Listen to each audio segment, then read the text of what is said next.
Hello. আমারই ঘরে এসে আমাকে চ্যালেঞ্জ করে আমার ভগ্নিপতিকে তুলে নিয়ে চলে গেলি। আজই তোর বোনের আশীর্বাদ, আজ যেভাবেই হোক তোর বাড়িতে একটা লাশ ফেলবো।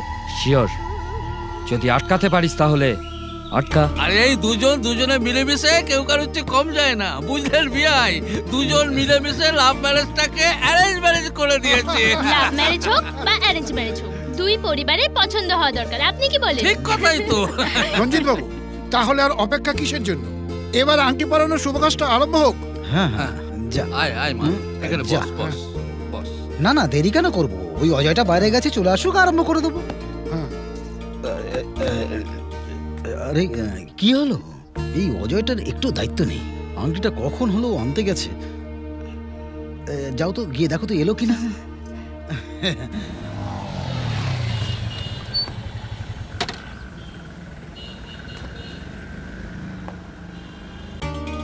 আর 2-4 মিনিটের মধ্যে ও এসে যাবে। আচ্ছা ঠিক আছে। ঠিক আছে।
অজু, আংটি নিয়ে এলি?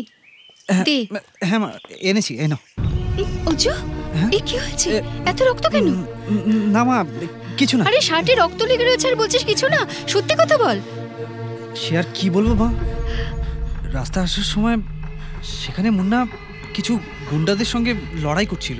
ওকে বাঁচাবার জন্য আমি। মুন্না লড়ছিল, তুই তাকে বাঁচালি? কিন্তু সে কার জন্য লড়ছিল? তার নিজের জন্য না তোর জন্য? ঠিক আছে, চল ওষুধ লাগিয়ে দি। মা, গেস্টরা আছে, তুমি যাও। আমি ঠিক আছি, আমি আসছি। তুমি যাও না, আমি আসছি।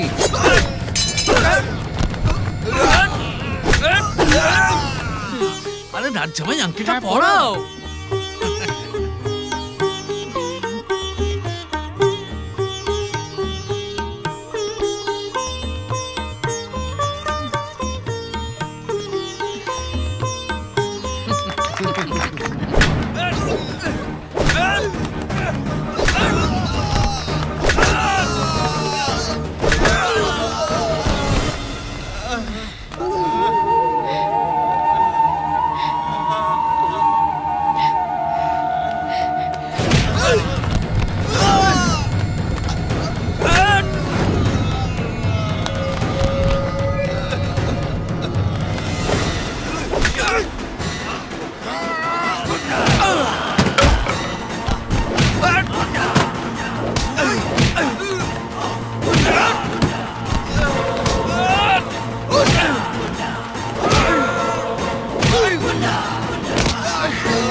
মেঘা, কোথায় যাচ্ছ তুমি? Don't touch me. আমার কথাটা একটু শোনো মেঘা। তুমি বিশ্বাসযোগ্য নও। তুমি আমার মাথা ছুঁয়ে বলেছিলে দাদাগিরি ছেড়ে তুমি ভালো মানুষ হয়ে যাবে। তোমার উপরে ভরসা করেছিলাম তোমার বাবা ভাইকে বুঝিয়ে তোমাকে সেই পরিবারে শামিল করার জন্য। যেদিন তোমার বড় ভাই এসেছিল তোমাকে বার্থডে পার্টিতে ইনভাইট করতে, সেদিন আমি খুশি হয়েছিলাম, ভেবেছিলাম এটা আমার সফলতা। কিন্তু না, তোমার বাবা ভাই বোন সবাই ঠিক কথা বলেছিল, তুমি কোনোদিন বদলাবে না। তোমার উপরে যারা যারা ভরসা করেছে তাদের তুমি ধোঁকা দিয়েছো।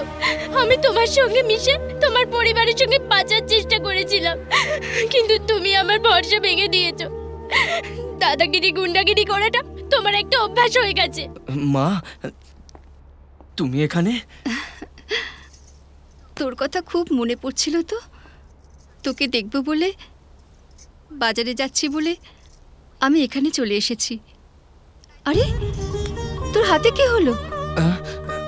ও কিছু নাই মা, বাইক থেকে পড়ে গেছি। আমি সব জানি, আর এই কথাও জানি যে মেঘা ঘর ছেড়ে চলে গেছে। আমার ভাগ্যে একা থাকা লেখা আছে গো, কে আবার আমার পাশে থাকবে? ভাগ্যকে কেন দোষ দিচ্ছিস? পরের দুঃখকে নিজের করে তুই আজকে নিজেই একা হয়ে গেছিস কেন মুন্না? কি কারণে? তুমি আমার জন্য চিন্তা করো না গো। যেই পর্যন্ত তুমি আমার হৃদয়ে আছো, যে আমাকে যাই বলুক, আমি বুককে পাথর করে সব কিছু সয়ে নেব। না, আমি আর তোর দুঃখ দেখতে পারবো না। আমি আজ তোর বাবাকে সব কথা খুলে বলে দেব। না মা, মা তুমি যদি সত্যিকারের আমাকে ভালোবাসো তাহলে তুমি বাবাকে কিচ্ছু বলবে না। বাবা জানলে সে দুঃখে ভেঙে পড়বে। মা গো, মা তুমি আমার মাথা ছুঁয়ে বলো, তুমি বাবাকে কিচ্ছু বলবে না। বলো মা, বলো মা। মুন্না,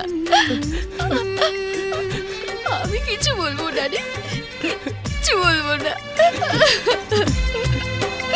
মা।